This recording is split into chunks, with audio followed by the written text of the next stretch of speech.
Whoever this energy is, this person is already in your life. Nasa buhay mo na siya with the Three of Coins energy.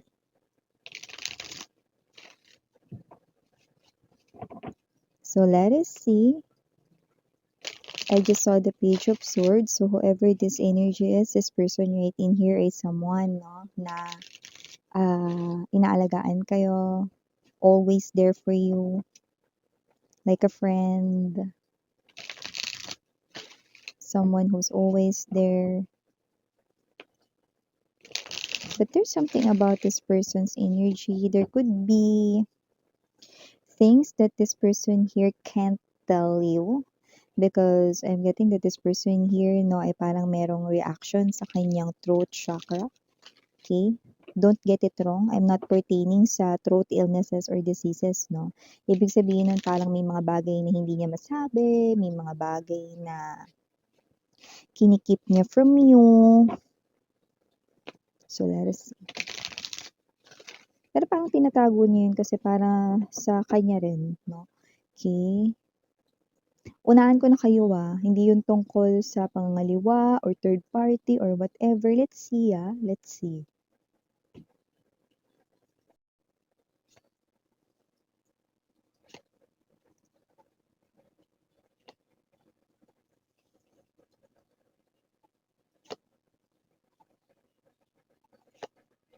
Naku, kaya naman pala. Ayan, oh. So, kung sino man 'tong energy na 'to mga babes 'no, namumula ang kanyang mga mata, hindi dahil tag-init na at may sore eyes siya, ha? Kundi namumula ang kanyang mata dahil 'yan, oh, tignan mo 'no, this person right in here 'no, could be having big eyes, pero literal 'no, na talagang ito ay, for a lot of you guys 'no, itong message na nakukuha natin from the Page of Cups ay literally this person here 'no, kaya namumula ang kanyang mga mata 'no, kahit hindi big ang kanyang eyes, ibig sabihin nun nagko-concentrate kasi siya sa'yo. Yun, no, center ng reading. See, this person reading here, tahimik lang 'no, like alam mo yon mga babes 'no, yung hindi siya rito nagpaparating or nagiging obvious sa kanya rito 'no, na ginagawa, taking glances sa inyo, okay. High chance na itong tao raw na ito ay kasamahan ninyo sa trabaho 'no, so kahit sino diyan 'no. So, okay, may chance na minsan ay nahuli mo na raw itong nakatingin sa'yo, ayan 'no. Hindi dahil may dumi ka sa mukha kundi dahil gusto ka niya. Five of Swords para sa ating bottom of the deck, Three of Cups right in here. Ay, go! Four of Coins para sa ating bottom of the deck. So, okay, kung sino man tong energy na to with this Knight of Wands right in here, Seven of Swords, and there's this Page of Coins. This person here, high chance na kasamahan mo yun sa trabaho, sa negosyo, no, or kung ano man yung way of earning a living mo, no. So, okay, kung sino rin tong energy na to, no, matagal na ito na may crush sa'yo rito at matagal na rin siya ritong nagko-concentrate rito, no, kakatingin sa inyo, no, at ang nakakaloka pa rito sa nakita natin, no, dito rin yung Nine of Swords and the Seven of Cups. Ba't ano ba yun, miss yan? Okay, kung sino man tong energy na to, na hindi lang pala namumula yung mata niya rito, no, kakatingin sa inyo sa personal, no, kundi pati na rin sa gabi, kaya pala pula, 'di ba? Puyat siya, eh. Kakatingin dito sa inyong social media. Yan tayo, eh, 'no? Kaya kung sino man 'tong energy na 'to, nakikita ko na yan ay ginagawa niya rito, 'no, palagi. At itong person na 'to with the Six of Coins right in here, 'no, araw-araw niya yang ginagawa. Mantakin mo yun. So, bago natin pag-usapan pa ito more, no, batiin na natin everybody. Hi and hello there everyone. My name is Yan. Welcome new subscribers, returning Eastern buyers, and may puyaters. Thank you so much. At kung di nyo pa alam, meron pa tayong other channel link down below sa ating description box. So, kung interesado ka, i-click lamang yan para makarating kayo dun. Araw-araw nag-a-upload din po tayo ng collective readings for all signs there. Tingnan natin gender dito So, by lalaki LGBT, lahat tayo welcome. So, just take only what resonates. And of course, okay, pwede rin i-switch ang roles dahil possible magpalit yan. General reading po kasi ito. At yun nga na mga babes, no? So, nakikita natin dito, etong person na to, no, ay Eto ang kanyang ginagawa araw-araw at ngayon nga 'no, dahil meron tayong, long weekend 'no, especially if nasa Philippines ka, okey, may Holy Week, 'di ba? And, ang person na 'to 'no, ay mas lalo or lagi siyang maglalagi sa social media platforms mo 'no, at mami-miss ka rin niya kung nakikita ka niya araw-araw sa work 'no, at hindi kayo magkakasama dahil nga long weekend 'no. Etong person na 'to ay nakikita natin dito 'no, na maglalagay sa social media mo, aalamin kung may bago kang post, updated, captions 'no or notes, mga gano'n, okey? Na kung sino man 'tong energy na 'to, this person here tahimik lang siya, tatahi-tahimik lang siya ano, pero hindi ko naman siya nakikitang as in super tahimik na hindi na nakikipagkuwentuhan sa ibang mga katrabaho or hindi na nakikipag-usap sa iba, hindi naman gano'n. Pero literal na tahimik siya about his or her feelings pagdating sa iyo. Ayun, sorry about that commercial mga babes. Now let's go back na dito sa ating pinag-uusapan. So kung sino naman 'tong energy na ito, mami-miss ka niya dahil hindi ka niya makikita ng medyo matagal-tagal. So after pa ng Holy Week, 'di ba? Kaya kung sino man 'tong energy na 'to, lalo na yung mga nakaano, 4-day na ano, work week lang talaga na pasok, 'di ba? Okay, so kung sino man 'tong energy na 'to, nakikita natin dito that this person right in here is someone na hindi naman talaga as in literal na tahimik na hindi na nakikipag-mingle sa iba, hindi na nakikipagkuwentuhan 'no, hindi naman gano'n. Pagdating lang sa feelings and emotions wala siyang sinasabihan kasi hate niya ang mga, ganito na pagse-share ng emotions and feelings kasi minsan na daw siyang nadali 'no, nito. Minsan niya ng nakuwento dati 'no, sa iba yung tungkol rito sa crush niya tapos na pagsabi ito nung nakarating sa crush na, naku ang laki ng hiya nitong person na 'to. Hindi yung mata niya yung namumula, kundi yung pisngi at buong mukha niya dati. Kaya naman, yeah, Palgansek talaga yung kulay ng kanya ritong mukha na, yeah, red talaga. Gano'n yung nakikita ko sa kanya dati. So, never 'no, no way, hindi niya na rito sasabihin ng feelings and emotions niya rito sa iba 'no, dahil baka ito ay makarating lang sa'yo 'no. Masira pa rito 'no, yung kanya ritong ginagawa 'no, na pagtingin-tingin kasi baka mamaya 'pag nalaman mo, baka iwasan mo na siya or baka mamaya 'pag nalaman mo, hulihin mo siyang nakatingin sa'yo. Pero meron na nga ritong instance na nahuli mo siyang nakatingin sa'yo, okey? Pero puwedeng hindi mo 'yun pinansin 'no or inisip mo lang rito na baka may dumi ka sa mukha or baka naman yung nasa likod mo yung tinitingnan niya 'no or whatever the case may be, okey? So maliban diyan nakita rin tayo dito ng energy 'no na itong person na 'to 'no ay someone dito na hindi lang ito ginagawa 'no, yeah, high chance na ito ay nasa paligid mo, sa workplace mo 'no, sa company pinagtatrabahuhan mo. This person here ay palagi kang nakikita. Kaya hindi siya sanay na wala ka sa paningin niya. Oh, kung ikaw ay nasa office vibe 'no 'yan 'no, kung sa negosyo naman kayo magkasama 'no 'yan, lagi ka niya rito nakikita at natatanaw na pero hindi mo alam yung exact feelings niya for you, okey? Kasi dito lumalabas 'no na kayo ay friends with the Three of Cups energy. Okey. So, siguro pagka nakikita mo siya rito nakatingin sa'yo na 'pag tinatanong mo, ano 'yun? Bakit?" 'Yan 'no, gano'n lang, 'di ba? Pero kung sino man 'tong energy na 'to 'no, kaya siya nakatingin sa'yo with this Page of Cups energy, this person here ay may emotions, cup, symbol ng emotions. And nakikita natin dito that this person right in here 'no, ay nagko-concentrate siya sa'yo ngayon 'no. Bakit mo siya nagko-concentrate minsan kung araw-araw? Eh, maglo-long weekend nga kasi, hindi ka niya makikita rito kaya sinusulit niya na.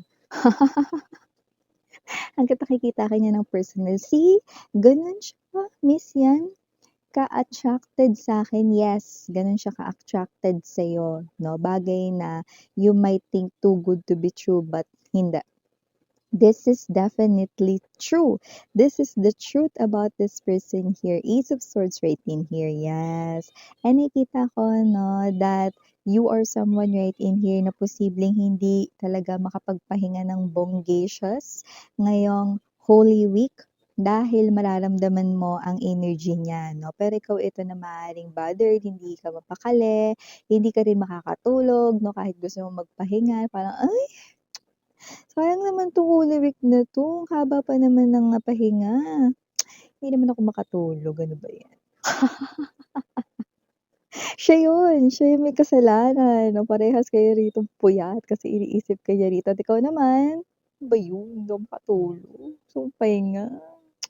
Para 'pag pumasok recharge na, bakasyon dapat ite, ba't hindi ako makatulog, or yung iba naman hindi naman kayo as in matutulog, may time na parang kayo ay dilat naman, pero ba't gano'n parang feeling mo bothered ka, parang may kakaiba talaga na yes, kasi may mga time, may mga spaces everyday na iniisip ka niya, okey, and mararamdaman mo yung energy niya kaya gano'n yung pakiramdam, ano ba yun, parang ewan ko, parang feeling ko hindi talaga, ewan ko, hindi ko maintindihan yung nararamdaman ko, yan parang gano'n ka 'no, okey.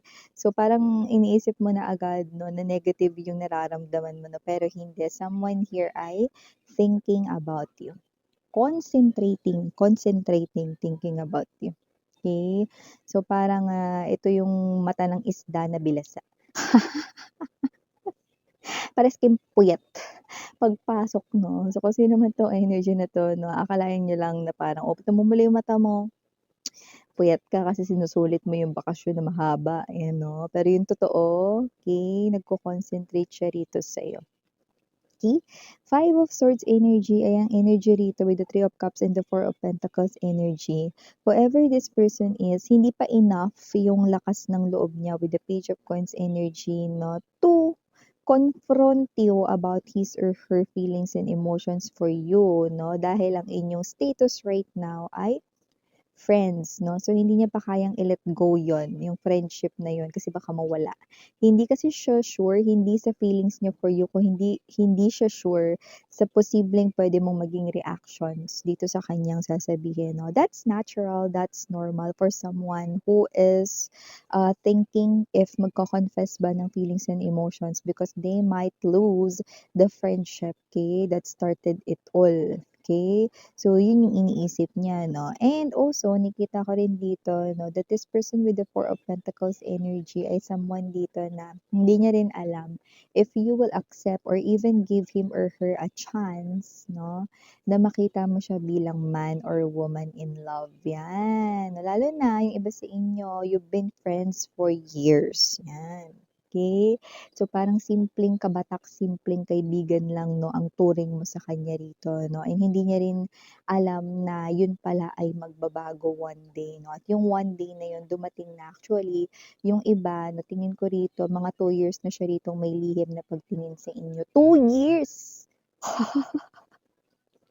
Very specific yun, pero hindi pa rin siya umaamin because this person's afraid that he or she might lose you for good. See? No, mas parang tinitiis niya yun, hindi siya makapag-decide, okay? Kasi paano pagka hindi kayo same ng feelings and emotions, no? Lalo na sa mga kinikilos mo, wala kang tino-throw na signs and clues na gusto mo rin siya, no, bilang someone na partner in love, no? But you are throwing him or her signs that you like him as a friend. So, this person here dahil dun, hindi niya rito magawang tumaya 'no, hindi niya rito magawang sumugal dito sa pagko-confess na ito, okey. Kasi kung gagawin niya ito dapat handa rin siya rito 'no, na mawala ka. Yes, totoo yun, may mga tao na 'pag umamin yung friend nila ng feelings and emotions, nagiging awkward na yung situation. Umiiwas na, kasi hindi magawang masuklian yung feelings and emotions or umiiwas muna para matulungan yung other person na maka-move on, 'di ba? Sa mga gano'ng klase ng energy, kung mahirap dun,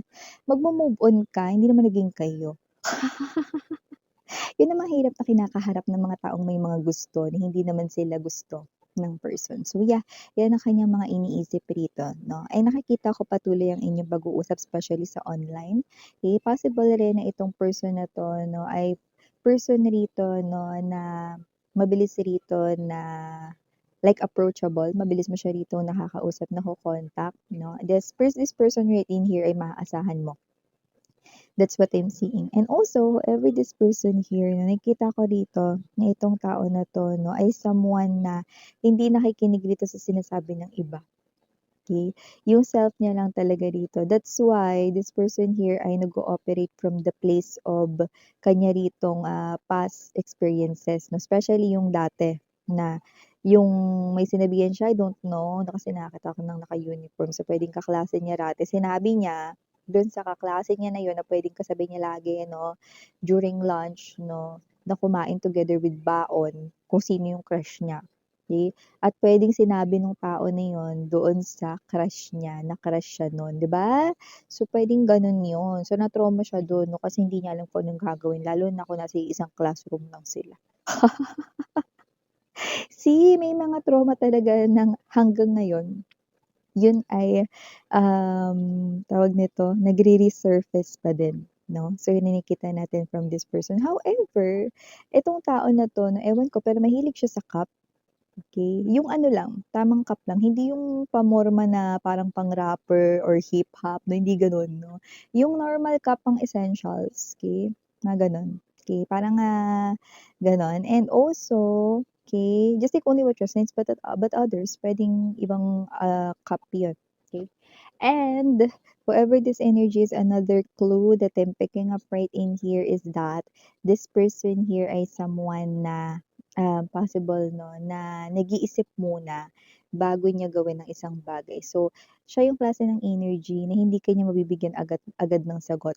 Whether kung ano yung pinag-usapan ninyo related sa work or related sa personal things 'no, siya yung energy na, "Balikan kita diyan, isipin ko muna." 'Yan. So, may mga gano'n siya 'no, and maganda 'yun kasi nag-iisip siya muna 'no, bago niya 'yun gawin or isagawa. Kasi ibig sabihin nagbibigay talaga siya ng attention doon. Okay, so initials, we have right in here capital letter L, capital letter C, capital letter S, capital letter R, and capital letter B as in boy. For small letters, we have S, O, T, and last but not the least, I. So, ito yung mga messages right here for you guys. Again, I'm Yuriana Ani, Sarang Love and Light. And